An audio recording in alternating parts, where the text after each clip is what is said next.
All right, we have Professor JJ Flazanes, one of my good buddies. Thank you for participating and lending us your knowledge with Million Pound Mission University. Well, thank you for asking me. I'm happy to report to duty, and I'm happy to impart wisdom and inspiration onto all. As always, she'll deal out. She'll drop the knowledge bombs. Is what that means, folks. That's what that means right there. All right, so we're talking emotional eating. This is a big deal topic because pretty much anybody that has struggled with that weight loss game, that mindset, this is a big deal that pops in. It rears its ugly head. So maybe we should just start off on kind of how you define the emotional eating experience. Like, what are the signs that, okay, because people get mixed up. I see a lot of mix up between food addiction and emotional eating. So maybe kind of differentiate a little bit. What are the similarities? What are the differences? And how do we actually define, like, oh, I am emotionally eating right now. This is happening. Okay. I didn't realize that people had like thought that was a difference. To me, there is no difference between emotional eating and food addiction. I think people like to give their power away by saying I have an addiction. So let's take alcohol, for instance. Well, I'm an alcoholic. When you say I'm an alcoholic, there's several things energetically that happen. Number one, you have given the power to the alcohol and you have said, I am not strong enough, or there's something in me that responds negatively to alcohol. Therefore, it's alcohol's fault. It's not alcohol's fault. Even if you have your brain chemistry is, let's say, super susceptible for reacting in a certain way. What it really is, all of it, whether it be a food addiction or emotional eating or any addiction. And that's where we get caught up in, and where I think the fitness industry really doesn't do any justice to how our mental, emotional life plays a role with a fitness or a nutritional program. We talk about what to eat, but we never talk about why we eat. We talk about what to do, but we don't talk about why fuels the what. So it's not about just changing out the habit. It's, have you seen the movie Grumpy Old Men? Yes. Okay. Do you remember the scene where he puts it's Jack Lemmon and Walter Matthau, right? Yep, okay. So yep. Walter Matthau Jack Lemmon puts the dead fish in Walter Matthau's back in his seats, and he covers it up with newspaper, and it rots, and it sits there and it rots. And he's like, what is that smell? And he's spraying the spray on top of it, trying to make it smell better. He's hanging things from the rearview mirror, the fragrances, to try to make it smell better, which is what we all do with diet and exercise. We keep trying to put more fragrance on, covering up the real root of why it stinks in the first place. And the only way we're going to ever have lasting change is to remove the freaking fish. But first we have to find it. We have to know where it's coming from, and we have to understand what it is. So when it comes to addiction, I did a whole show on addiction. I've studied addiction for many years to help other people to understand my own impulses. Addiction isn't just something where it's a hard addiction, like a chemical, like tobacco. Most people that smoke or chew don't realize, they use the excuse that, well, I'm addicted. I'm chemically addicted. And there is a bit of chemical addiction to tobacco. But once it's out of the body, after 72 hours, it's no longer what's driving your need for it. It's an emotional need.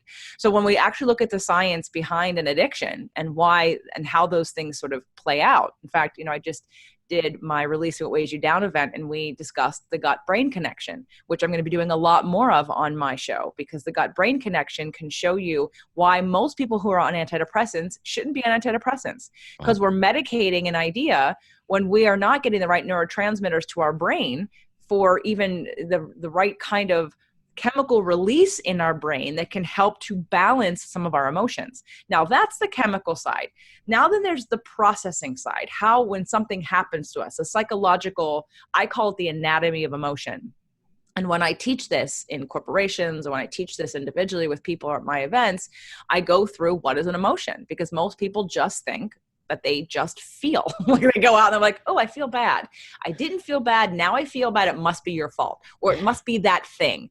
And that's sort of the unconscious understanding that a lot of us have about feelings.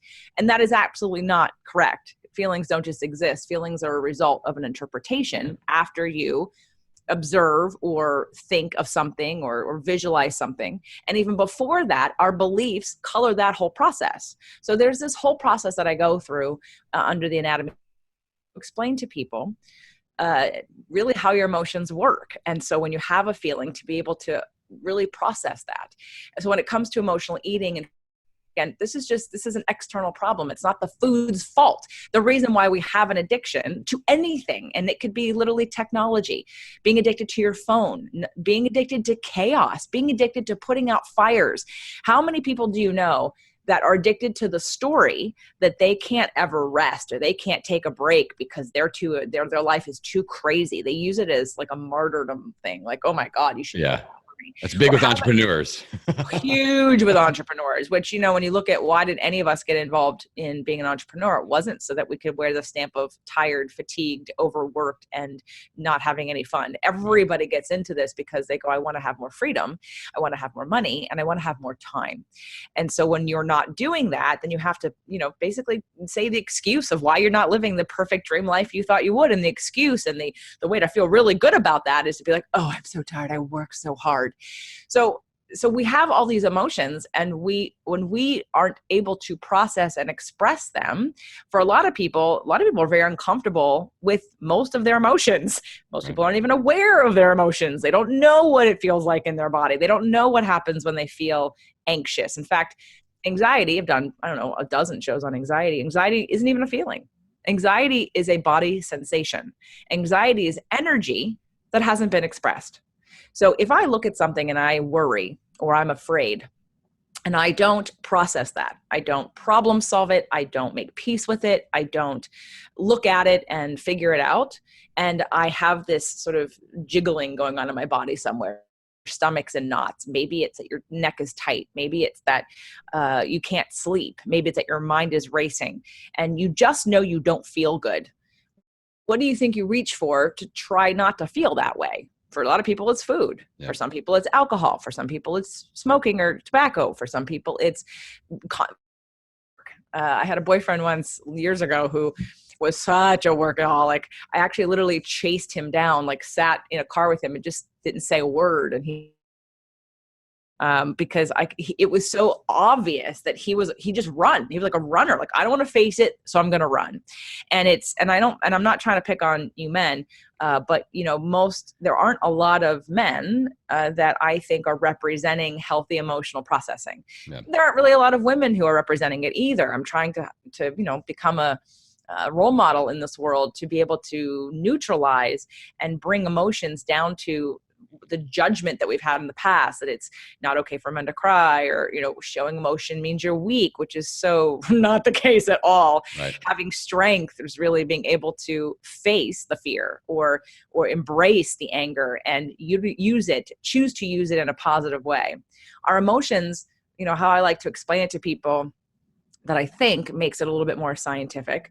If I was to tell you this is your first time on the planet, and you have no idea what's going to happen for this calendar year, and let's say you come into the planet and it's springtime and there are fruits on the trees and flowers on the trees and the sun is out, and then all of a sudden after the summer, the fall hits and the leaves fall. Can you imagine what you might think is happening to the earth if you didn't understand the cycles of growth and rebirth that we go through in our seasons? I mean, can you imagine the first time it ever happened that people didn't understand seasons? They might think, oh my God, the earth is going to die. We're going to die, right? But we understand cycles and seasons. Well, our emotions are cycles and seasons, and how we process emotion is cycles and seasons. And so taking the mystery out of, or the stigma out of the ability to feel angry or the ability to feel sad or fear without knowing, or with knowing and trusting, you're not going to die. You're not going to die because you have a fear. You're not going to die because you're going to express anger. That it's a very, very powerful energy. In fact, it's so powerful, I believe, and I know, that we all make decisions about our life choices based on how we want to feel, whether it be avoiding a negative feeling or running to a positive feeling. So at the end of all emotional eating, all food addiction, all anxiety is a lack of processing tools, a lack of understanding, and sometimes a real just fear of feeling out of control. And probably one of the biggest addictions is that people feel they don't want to feel out of control, and their emotions make some people feel out, especially men, make them feel out of control. That if I cry, if I break down, that I won't be able to get back up again. But again, let's go back to the weather. Let's say you know a tornado is coming, or you know that there's a major hurricane or rainstorm coming. You also know it's going to pass. It won't be forever. So if we could understand emotions on a different level, to say embrace the energetic flow and processing that is part of our natural existence, then we develop a relationship that doesn't have us trying to avoid it. All we're doing in emotional eating and food addiction and anxiety is trying to avoid our feelings. Right. And what makes it worse is that we're actually not even problem solving it. So we are our own worst enemies because we never make it better. We never examine our thoughts or our beliefs as to, why do I even feel this way? You know, every negative thought and every negative feeling that you have, it's not every negative thought, but every negative feeling that you have is because there's a need that you have that's not being met. And I teach this work in every workshop I do, getting ready to bring it out to corporations across the country, major corporations, in their sales training, because it is such, and customer service training, because it's such a powerful idea that can really up-level everyone's experience, both in life as well as in customer service, as in sales, working with people. And it's really understanding that how to process emotions on a little bit more of a mental level, even though we have to balance out the two. So let me just take you really quickly through just sort of like the experience of what happens. Okay, so I'm looking at something. Yeah. Let's say I'm feeling really good, in which case I'm not actually looking at my thoughts or my emotions because I feel good. So why would I? But all of a sudden, oh, I don't feel good. Something just happened. What just happened? I saw something, or I had a thought. And then from that thought, I either told myself a story or I interpreted it in a way that made me feel bad. Okay, so is it the thought that made me feel bad? No, it's my interpretation that made me feel bad. So how do we work with this? First we have to understand what just happened. So what are the feelings that I'm having right now? It's a 3-step process. What are the feelings that I'm having right now? Well, I have fear and I have worry. Okay, fear and worry, because you have a need that's not being met. So step 2 is to discover what need is not being met. And I don't have the sheet on me right now, but I have a needs and feelings list. And in the sections, the feelings, there's 100 different feeling words. Now, if I asked you, Adam, how many feelings exist, you probably could come up with 5, 10, right? There Right. are different feeling words, but most of us have no vocabulary for that. We just know we're happy, we're sad, we're angry, or we're worried. So we go through the list and we figure out what, identify the feeling.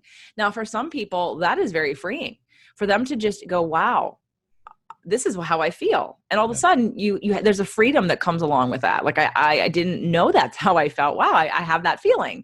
And from there, sometimes that can, squash it and let it go and you release it and everything's good. Now you didn't solve the problem, but sometimes just identifying the feeling can help. Now, when it comes to emotional eating, or let's say food addiction, I would say, after working with many people over the years who have gone through therapies and worked one-on-one with people and groups on emotional eating, but didn't really get anywhere, it's because a lot of the times what they're doing is, again, that mental processing of their emotions. They're thinking about their emotions. They're analyzing their emotions, but that's not expressing or experiencing your emotions, right? It's like the diagnosis of the problem isn't necessarily the treatment of the problem. So when you're having an emotion, first and foremost, you want to be able to healthfully express that. So if it's, I'm feeling angry, we need an outlet for you to express your anger that, that feels good for you. So for me, I have a punching bag in the garage, although it's on the floor right now, but it was hanging up. And I would often go out and I box and I kickbox. And if I felt, anger, I recognized once when I was having an argument with my partner that I was really angry and I couldn't sleep. And I knew that if I tried to sleep, even though I knew I was so angry, like the anger energy was not going to go away.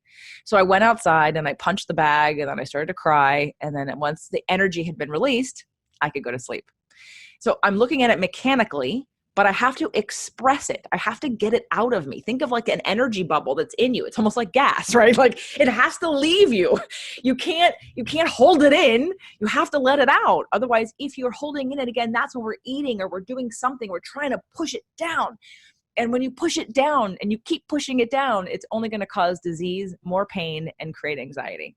So so again, there's the emotional processing part first. And once you start to look at your situations and your emotions, and you start to understand and start to problem solve them, you're going to feel so much better about doing this process, because you're going to trust your ability to solve it. And so that it goes away and it's not an issue.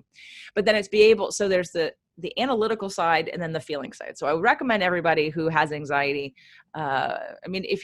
what would be great is to learn these tools first and foremost, but then past that is to get comfortable with expressing your feelings. Where does it show up for you? Do you get stomach aches? Do you have diarrhea? Do you have headaches? Do you have, stiff neck or shoulders? Does your back start to cramp up? What most people don't understand is that lower back pain, chronic lower back pain, is repressed rage.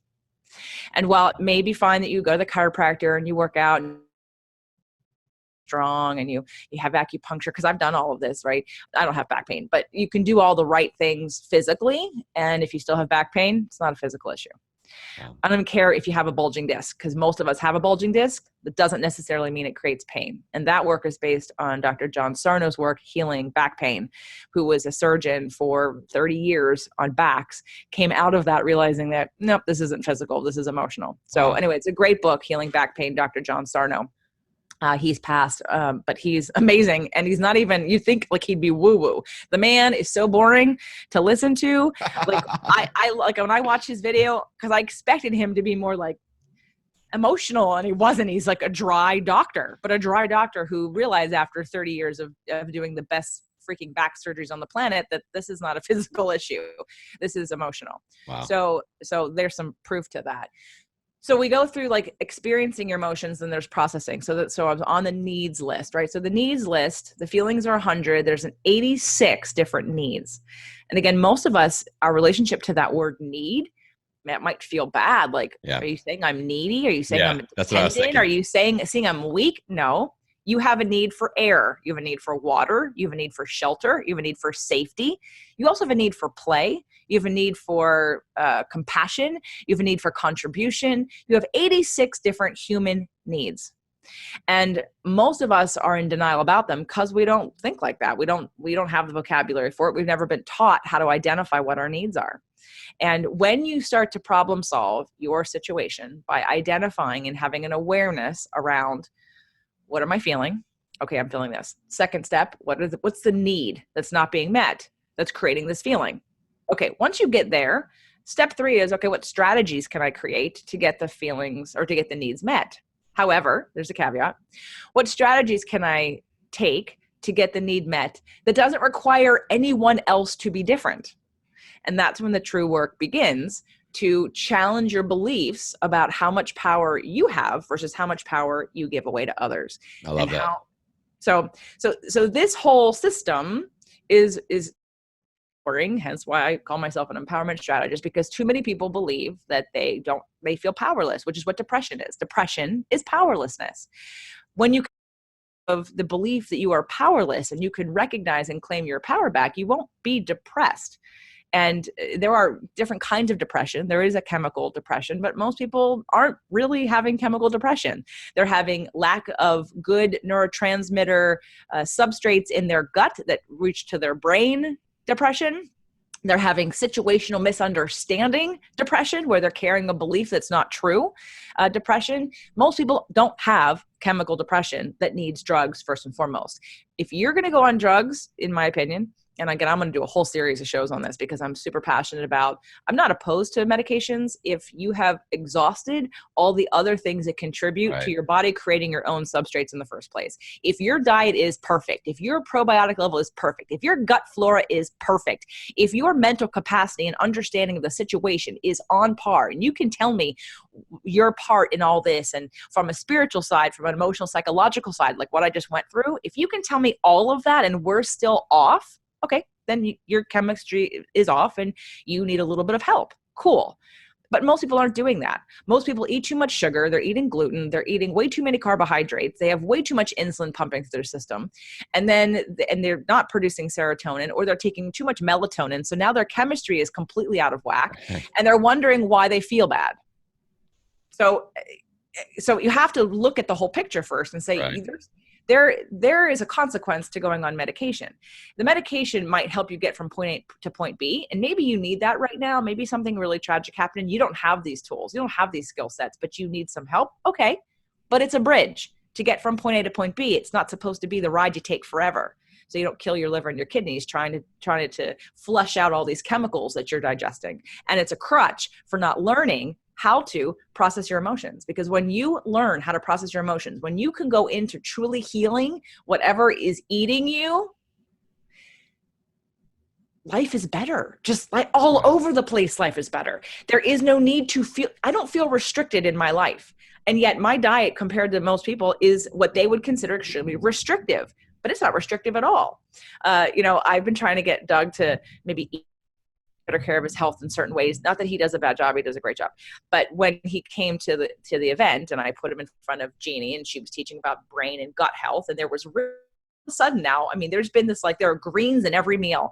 There's more. He said to me, we need to eat healthier. And I'm like, there's been less carbohydrates, no bread, way less gluten for him. I don't need it. And a lot more greens because, again, and he even put some butter. He put butter in his eggs, which I was like, yes, because of his brain, because he gets it. If I eat good, my brain's better, my memory's better, I can think better, I don't have brain fog, and that's important to him. So again, if you're out there and you're thinking, I wish I could just get this right, because that's what a lot of people think. If I could just eat the right diet, if I could just have the right things, I'd lose weight and I'd feel better. And while I agree with you, there are biochemical let's back up for a second there's the emotional piece of food and then the chemistry of food. Yeah. I had a client once a guy that was like, he thought he was an emotional eater. He was an Overeaters Anonymous. He was going to therapy sessions. He was in a meditation group. He was in a support group. I mean, the man was like, he would come with the badge of, I am an emotional eater. And I'm like, okay, cool. Have you taken a food sensitivity test? And he's like, no. I'm like, I'll go back to Jeannie, ask for the food sensitivity test, take it. Okay, what happens? He comes out. Now, he was eating diet food. He was eating popcorn. He was eating whey protein. Rice cakes. Was eating rice cakes? Probably. He was eating yogurt, right? a lot of dairy. Well, guess what? Dairy sensitive. Remove the dairy, lost 16 pounds in 2 weeks and didn't have any cravings. And he went, oh, maybe I'm not an emotional eater. So there's a chemical response to the food that you eat that can produce what you think are cravings you might judge as emotional, which might not be. So there, when you're looking at, if you're someone who finds you have a lot of cravings, there's the chemical side, emotional side, which is why in my last book, The Invisible Fitness Formula, 5 Secrets to Release Weight and End Body Shame, which everybody can get a free copy of. It's why I positioned the 5 steps in the order that I did. If we clean up your diet first, if we look at your hormones third, we may alleviate any symptoms that you are assessing are emotionally based. And if we can get your body into a better balance, maybe it's not emotional. Now, maybe it is, but we're going to know for sure when we fix the chemistry in your body.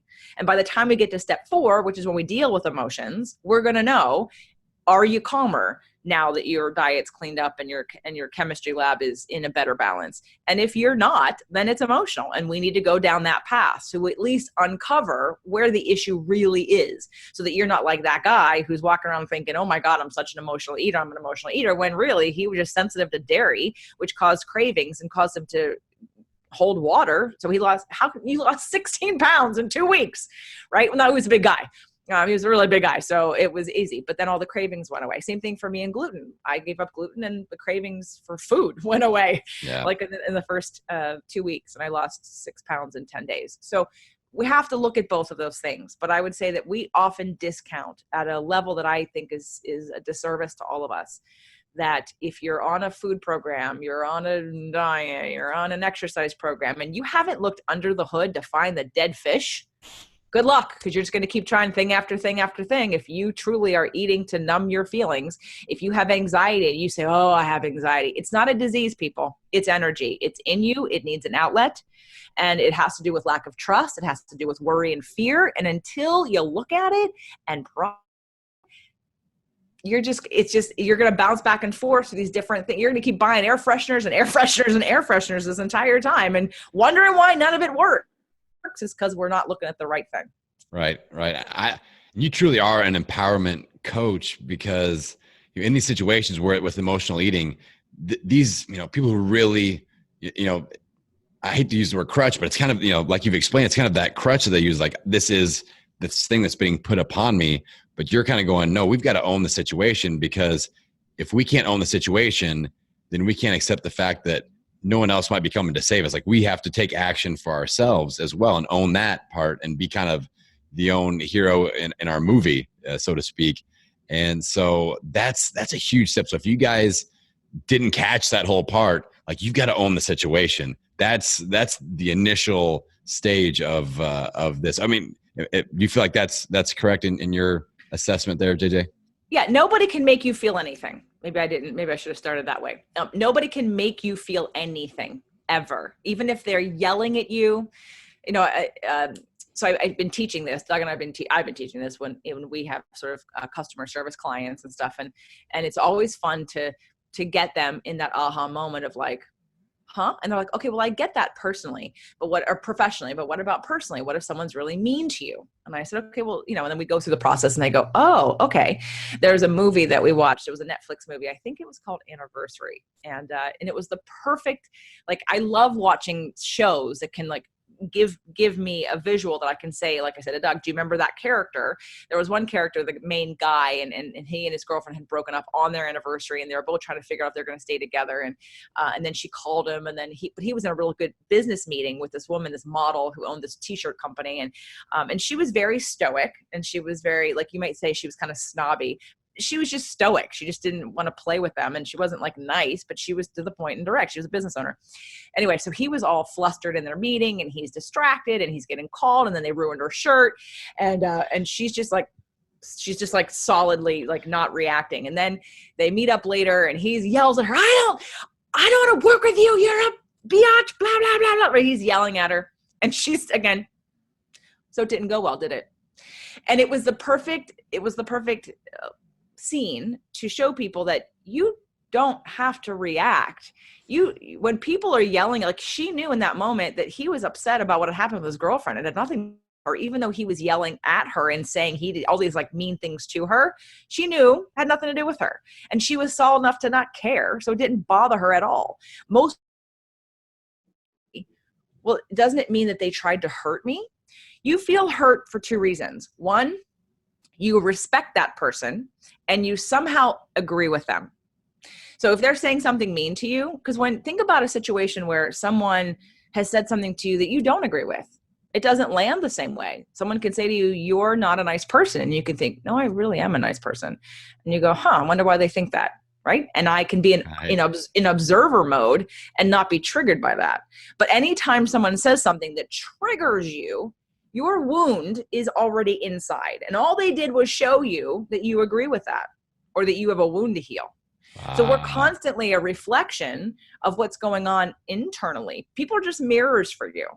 So what would, none of us, even if someone says, I want to hurt you, where's that coming from? If someone says, I want to hurt you, you know that that's because they're hurt. Right? So no one is literally waking up every day saying, who can I be mean to today to hurt their feelings? Like, no one is that, like, everyone is self-centered enough to care more about how they feel than about how other people feel. And then maybe some Scorpios might be, that person hurt me. How can I hurt them back? But the whole point is because I think I'll feel better because my feelings are hurt. So the first thing is that no one can make, even I know under the worst of circumstances, I still, trust me, no one can make you feel anything. Does that mean you don't have compassion for people? Of course not. But when it comes to the things that you can control, you cannot control someone else's thoughts, someone else's beliefs, someone else's behavior, someone else's reactions, or someone else's actions. But you can control 100% how you hear something, how you interpret it, how you feel about it. You can control how you feel about it because the feelings come from the interpretation. You can decide. So I had a situation where I was at a kind of a family reunion thing. And I walked in, and it was at the time, my sister-in-law at the time, she and I was trying to have a better relationship with her, or any relationship with her. And I was in the kitchen with the grandmother and her and another cousin. So there were four of us, 1, 2, 3, 4, right. There were four of us in the whole room. And I was sitting at the table, and the grandmother was at the kitchen, and the two were sort of at the counter. And again, we all know we're here because we've exchanged words. They saw me. Okay.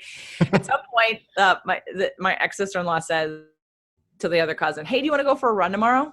And she goes, "Yeah." And I'm like, not quite sure how to interpret that, right? I was in neutral observer mode by this point because there wasn't enough history for me to decide if this was positive or negative. So I thought, right, I was emotionally not triggered, but I could recognize that I have a couple different ways to interpret this situation. I could tell a story that they don't want me to go with them, in which case I'll feel badly, I'll feel sad and rejected. Rejection's not a feeling. Rejection is is interpretation. But let's say I feel sad, or maybe they didn't think I wanted to go, in which case I'd still feel sad that they didn't ask me, like, do you want to go, right? But one was like more offended and one was not. But I thought to myself, I recognized that I didn't know how to interpret this. So I was going to wait. I'm going to wait a few days and I'm going to see how this plays out and see how, which story seems to be more accurate. Now, of course, I just could have bulldozed through both of them and said, "Hey, can I come?" Or, "Hey, why didn't you ask me?" I didn't do that. So, but I could have. But most people don't give themselves the time to recognize that you're telling yourself a story. It happens so quickly that you don't even realize you're telling yourself a story. And I can pretty much guarantee that 99.9% of the time your story's wrong. Like, it's not, you've made it up. You have made the whole thing up based on your beliefs, past experiences, because it's just what we do. So nobody can make you feel anything. You can, it's not control like in a stuff it way. Control meaning you can decide. You can just decide to interpret it a different way. Tell yourself a story that feels better instead of defaulting to a story that feels bad.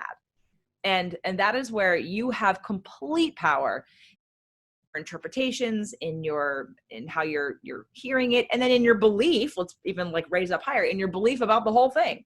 So, but that can give you your power back. And if you are someone who wants to give your power away because it's what you understand, it's what you've seen, your parents do it, it logically makes sense to you, I'm just here to tell you that's fine. That is your choice. Just recognize it's a choice. Yep. And know that when you choose to be a victim of a circumstance or of somebody else's behavior, you will never feel good in that situation, because it's only two choices, guys. It's I'm a victim of circumstance or I create my own reality. End of story. That's the only two choices you have. There's not like a little bit of both. Now, situationally, it might be that in one situation you feel empowered, and in one situation you feel disempowered. But you could recognize that if you're deciding that you have nothing to do with this and that person did it to you, you're never going to feel good. And the cycle's going to continue with feeling bad and then wanting to numb the feeling bad and then emotionally eating to make it go away, even though it doesn't go away ever. So again, we just start the cycle and the yo-yo dieting of I'm going to go on a cleanse, I'm going to go on a detox, but yet I'm not going to change anything about how I think or feel. And then we're going to go right back to the same cycle again and again. Yeah. Yep. So what would you say, like, let's say, I kind of want to put our students into action a little bit here. Let's say that somebody watching us right now, they got let go at their job today. Like today, it just happened. And normally they would turn to food. So if they're talking to you right now, what's the first thing that we need to be thinking about right now? So what I find is a really empowering question, because I know that I'm the creator of my own reality, is I ask myself, how did I attract this? If I'm going to be really honest, how did I attract this? I have a really good friend who used to follow sort of things I told her before the podcast, or maybe early on in the podcast. She was kind of my archetype until because she was really unhappy at her job. And then she manifested getting fired. And of course, that felt bad at first. And she called crying. And I said, Susan, you totally attracted this. You hate your job. It sucks the life out of you every day. You secretly want to not quit. So how else could you get out of the situation ahead of the game? Well, you get fired, because then you get workers' comp. Then you get a buyout at the end. So you still have money and a little bit of time to go find what you really want to do. And you are lacking confidence to do what you really want to do and giving excuses why it can't work. And basically you co-created that something bad had to happen to push you into action. So you get the choice of I'm fired. And again, I'm not saying don't feel, I was just telling the story yesterday to a client about like when my first book, the first book I was supposed to ever have, it was a deal with a publisher that wanted me to write. It was the Knack Absolute Abs book. And it was originally supposed to be published in December of 2010. And I got a call in July of 2010 and they said, you know what, we've got good news and bad news. Which do you want first? And I was like, I don't know. Okay, what's the good news? The good news is that we're going to keep your book. And I'm like, okay, well, you've already kind of paid me for it. So good. And then the next one was, but we can't publish it for another like 8 months after the original date, which was August of 2011. And I had this whole marketing plan. I had like a video I was going to shoot to sell. I had everything in place because again, it's July. So I was gearing up to do like a show. This is before my podcast, to do this online video show series with a DVD and programs. And anyway, I was going to spend a lot of money on trying to make it a bestseller. And so when it happened, it felt bad. I was sad. I was very frustrated. So I cried and I got mad about it. So I'm not saying stuff your feelings and instantaneously like deny any negative feelings. I cried. I was mad. But then after I cried, after I sort of emotionally detoxed and I let it all out, think of a baby, right? Like when a baby wants something, there's a point in which the baby like gets tired of crying. The baby's like, okay, I'm done now, right? That's what adults really should incorporate. You should get to the point where you cry or scream until you're done. Just let it out until you're done and you go, okay, I'm done now. Okay. So I cried until I was done and I said, okay, why did I attract this? What's the silver lining here? Well, the silver lining was that book was a freaking app. I want it. I told my agent, I don't want this. Can we turn this into a different book? No. They really want this book. And this would be good for you because, you know, you're getting paid to write it and blah, blah, blah. And I'm like, and it'd be and I'm like, oh, like it was so painful to write because it was really I'm like, it's so not like me. I mean, it's a picture book. It's pretty and it's useful. But like, even though look like, no, I care if you're happy. I care if, you know, I don't care that what someone's external looks like to judge them based on anyway, because very attractive, very fit people can be the most depressed, unhappy people, biggest addicts in the world. So the two do not correlate. So anyway, so I thought, what do I do with this situation? And so then after I cried and I was done, I was like, oh, I was about to ready to spend like $5,000 on trying to make that book a bestseller. And all of a sudden I thought, no. And if I sold 1 million copies, I'd make no more money. So I'm like, here's a perfect opportunity for me to write a different book, one that actually really is my story. And that if I spend $5,000 on promoting it and I sell 1 million copies, I make more money. Isn't that smarter? So I did that. So I wrote Fit to Love. That's when Fit to Love was born, was because this other book. And of course that was a game changer for me. So, you know, it's happening. It's the belief that your life happens for you, not against you. And to find the reason why, and to be honest about maybe you got fired because your performance at that job was subpar because you truly don't like it. You don't want it, but maybe you haven't had the nerve or the confidence to say, you know what? I don't like this and I want to do something else. Maybe you're so afraid of the next step for yourself that you just stayed complacent, but your soul knew better and says, no, you hate this. It is sucking the life out of you. So you either performed in a way that got you fired or you just manifested getting fired. So be upset about it and create a plan. But I promise if you got fired today and you're upset about it, let yourself be upset, but I promise it's for your good and something better is going to come out of this. Maybe not right away, but ultimately, this is pushing you in the direction that you really want. Professor JJ Flizanes. That was awesome, my friend. You always bring so much energy and value to topics, and I'm so glad that we got connected for this, for the Million Pound Mission University.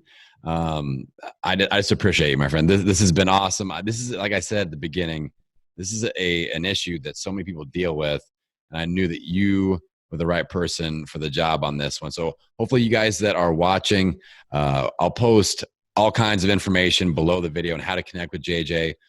She has 3,000 different podcasts that you can listen to. She's got books. She's got all kinds of stuff. I'll get all the links because you know, if you watched all the way through on this one, you most likely want a little bit more JJ Flizanes. So I'll post below and you guys can dig in and you know, go a little bit deeper into the JJ Flizanes tunnel of awesomeness, and you won't regret it. So JJ, thank you, my friend. Thank you, Adam.